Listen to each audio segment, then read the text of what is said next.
నమస్తే. జగన్మోహన్ రెడ్డి గారు పదే పదే రాజధాని టార్గెట్ చేయటాన్ని అసలు ఎలా చూడొచ్చు అంటారమ్మా? కట్టని చేతగాని వాడికి కూల్చేవాడికి ఇంకా అదే టార్గెట్. ఏదైనా కట్టేవాళ్ళకైతే దాన్ని అభివృద్ధి ఎలా చేయాలనే తెలుస్తుంది. కూల్చేవాడికి ఎప్పుడు కూలుద్దామా అనేది ఉంటుంది. అంటే ఎందువల్ల అంటారు అసలు రాజధాని అంటే అంత కోపం జగన్మోహన్ రెడ్డికి ఎందుకు అనుకోవాలంటారు? నదిలో మునిగిపోయే చోట చంద్రబాబు నాయుడు కడుతున్నాడు అంటున్నారు కదా మేడం. రాజధాని కోసం, రాజధాని కావాలని ఆంధ్రుల ఆత్మగౌరవం కోసం పొట్టి శ్రీరాములు గారు ప్రాణత్యాగం చేశారు. రాష్ట్రం నిలబడాలి రాష్ట్రం కోసం. అట్లానే చంద్రబాబు నాయుడు గారు నా చివరి రక్తం బొట్టు వరకు కూడా ఈ రాష్ట్ర రాజధానికి అంకితం అని చెప్తున్నాడు. జగన్మోహన్ రెడ్డి గారు ఒక్కసారి అంటే ప్రజలు ఇచ్చారు. 3 రాజధానులని ఒక్కటి కూడా కట్టకపోగా వచ్చినప్పుడల్లా రాజధాని మారుస్తాను నేను అంటాడు. రాజధాని మార్చడానికి ముఖ్యమంత్రులు వచ్చినప్పుడల్లా రాజధాని మార్చరు. తిక్కలోడు తిరణాలకు పోతే ఎక్కాదిగా అంటారు చూడండి, అట్లా ఉంది మన మాజీ సీఎం గారిది. మీ పద్ధతి మార్చుకోండి.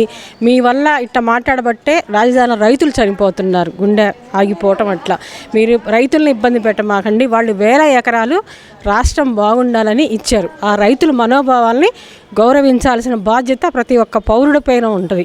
నువ్వు అసలు ఎట్లా ప్రజాప్రతినిధిని అయ్యావో, ఎందుకు మరి రాష్ట్రానికి పట్టిన శనువ మాకు అర్థం కావట్లేదు. అంటే ఇక్కడ నిన్న ఆయన చెప్పిన ఒక స్టేట్మెంట్ అర్థం కావట్లేదు మేడం. ముఖ్యమంత్రి అక్కడ కూర్చుంటే అదే రాజధాని అవుతుంది తప్పితే రాజ్యాంగంలో రాజధాని అనే పదమే లేదని చెప్పి మళ్ళీ కొత్త వాదనకు తెరదీశారు మరి జగన్మోహన్ రెడ్డి గారు. మరి దానికి ఏం చెప్తారు? ముఖ్యమంత్రి 5 ఏళ్లకి ప్రజలు ఎన్నుకోబడితే ముఖ్యమంత్రి అవుతాడు. కానీ రాష్ట్రం వేల సంవత్సరాల తరబడి ఉంటుంది. ఒక రాష్ట్రం ఏర్పడితే అది నేర్చుకోమని, అది తెలుసుకోమని, చదువుకొని రమ్మనమని చెప్తున్నాం. అంటే చదువుకోలేదంటారా? ఆయన అన్నింటిలో ఫస్ట్ క్లాస్ స్టూడెంట్ కదా మేడం. చదువుకున్న వాళ్ళు అయితే రాజధాని బాగుండాలి అనుకుంటారు. రాజధాని ఇక్కడే ఉండాలని ఈ రాష్ట్ర బిడ్డగా అనుకుంటారు. సీఎంలు మారినప్పుడల్లా రాజధానులు మారవు. అది మరి ఎందుకని ఆయన నేను ఎక్కడ కూర్చుంటే అదే రాజధాని అవుతుంది, అక్కడికి హెచ్ఓడీలు అందరూ వచ్చేస్తారు, అదే పరిపాలన రాజధాని అవుతుంది కానీ అంటున్నారు కదా. మరి జనమందరూ ఏమనుకుంటున్నారంటే ఆర్థిక నేరస్తుడు కదా జగన్మోహన్ రెడ్డి గారు జైలుకి వెళ్ళి వచ్చారు, మళ్ళీ జైలుకి వెళ్తే అక్కడ రాజధాని పెడతాడా ఏంటి ఆయన ఉద్దేశం అని అడుగుతున్నారు. అంటే అట్ట తెలియక మాట్లాడుతున్నాళ్ళమ్మా. అట్ట ఎందుకు ఉంటుంది? మన రాజధాని ఇక్కడే అమరావతి. దాన్ని నిర్మించింది చంద్రబాబు నాయుడు గారు కాబట్టి అది ఎక్కడికి పోదు. ప్రజల మద్దతు చంద్రబాబు నాయుడు గారికే ఉంటుంది. ఈ తిక్కలవాగుడు అయితే సరిపోదు. సరే, ఇదంతా ఒకెత్తు అనుకుందాం మేడం. మరో పక్కన చూస్తే కనుక చంద్రబాబు నాయుడు గారు మహిళలకే కాదు ఆయన పుట్టిన ప్రాంతానికి కూడా వెన్నుపోటు పొడుస్తున్నాడు అనే మళ్ళీ కొత్త వాదన ఒకదాని మీద తెరమీద తీసుకొచ్చారు. సీమ ప్రాజెక్టులు ఆపేసి సీమకు వెన్నుపోటు పొడిచాడు, మామకు వెన్నుపోటు పొడిచాడు చంద్రబాబు నాయుడు అంటున్నారు కదా మేడం. సీమలో పుట్టింది ఇటు చంద్రబాబు నాయుడు గారు, వైఎస్ గారు, మీరు పుట్టారు. అమర్నాథ్ ఫ్యాక్టరీ ఎక్కడండి? సీమలోనే కదా. మీ దెబ్బకి గల్లా జయదేవ్ గారు రాజకీయాలు కూడా వదిలిపెట్టి ఆ ఫ్యాక్టరీ కూడా వదిలిపెట్టి పక్క రాష్ట్రం పోయింది. మీ వల్లే కదా అది నాశనం అయింది. సీమకు వెన్నుపోటు పొడిచింది మీరా, చంద్రబాబు నాయుడు గారా? కియా తెచ్చిపెట్టింది మన అనంతపూర్లో బాబు గారే కదా. మీరు ఇక్కడ వద్దంటే మీ వల్ల కొన్ని కంపెనీలు పోయినాయి. అంటే వెళ్ళిపోతుంది దాల్మియా సిమెంటు, భారతీయ సిమెంటు, షిరిడి సాయి ఎలక్ట్రికల్స్ ఇవన్నీ వెళ్ళిపోతున్నాయి రాష్ట్రం నుంచి. దానికి ప్రత్యక్ష సాక్షి నేనే అంటున్నాడు కదా మేడం. మరి భారతీయ సిమెంటు, దాల్మియా సిమెంటు వెళ్ళిపోయినాయి అంటారు రాష్ట్రం నుంచి. మరి వెళ్ళిపోవటం అంటే మీకు అందిన ముడుపులు తీసుకున్నారు, ఇంకా మీరు పెట్టరు, ఇక్కడ దొంగలు కాబట్టి వెళ్ళిపోతారు. అది అంతే అంటారు. అంతే. మరి ఎందుకని రాష్ట్రంలో అసలు అశాంతిగా ఉంది, రాష్ట్రంలో పరిస్థితులు పెట్టుబడులకు అనుకూలంగా లేవు అని చెప్పి మళ్ళీ జనాల్లో ఒక భయాన్ని రేకెత్తిచ్చే విధంగా ఆయన మాట్లాడటాన్ని అసలు ఎలా చూడొచ్చు అంటారు? పెట్టుబడులు వెనక్కిపోతే గూగుల్ ఎక్కడ ఏ రాష్ట్రం అభివృద్ధి చెందిన రాష్ట్రానికి రాలేదండి. ఏమీ లేని ఆంధ్రప్రదేశ్కి ఇప్పుడిప్పుడే మనం మెట్టు కట్టుకుంటున్న ఆంధ్రప్రదేశ్కి గూగుల్ వచ్చింది. అంటే ఒక నమ్మకం, ఈ నాయకుడు అయితే రాజధాని కడతాడు అన్న దాని మీద గూగుల్ సంస్థను తెచ్చారు. మీరేంటి గుడ్ల గురించి, చేపల గురించి, ఫిష్ మార్కెట్లు ఇది తెచ్చామని చెప్పేవాళ్ళు మీరు. అంటే ఇప్పుడు భోగాపురం ఎయిర్పోర్ట్ కూడా మా ఘనతే చంద్రబాబు నాయుడు గారు క్రెడిట్ చోరీ చేస్తున్నారనే మాట అయితే అంటున్నారు కదా మేడం. ఎయిర్పోర్ట్ నిర్మించి చూపించారండి. నువ్వు బోగస్ మాటలు, అదేం భోగాపురం ఎయిర్పోర్ట్ కట్టి చూపించారు వాళ్ళు. ఈ బోగస్ మాటలు, ఈ బోగస్ నాయకుడిని నమ్మరు జనము.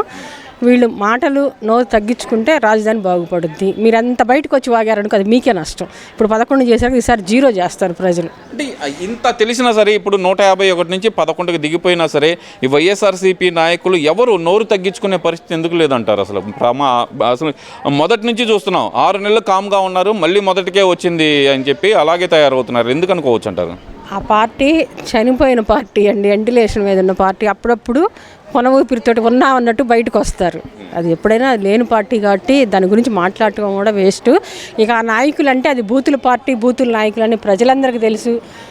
అది అట్లానే పెమ్మసాని గారు శంకర విలాస్ బ్రిడ్జి కడుతుంటే ఆ బ్రిడ్జి మీద పడతారు. మనకి ఇంతమంది ఎంపీలు వచ్చారు, ఏ ఒక్క ఎంపీ కూడా తీసుకురాలేకపోయారు. వాస్తవాలు ఒప్పుకోండి, ప్రజలకు చేయాలని వచ్చిన వాళ్ళని వాళ్ళని చేయండి, అభినందించండి. అది మీరు మీ ఇష్టం వచ్చినట్టు మాట్లాడతా.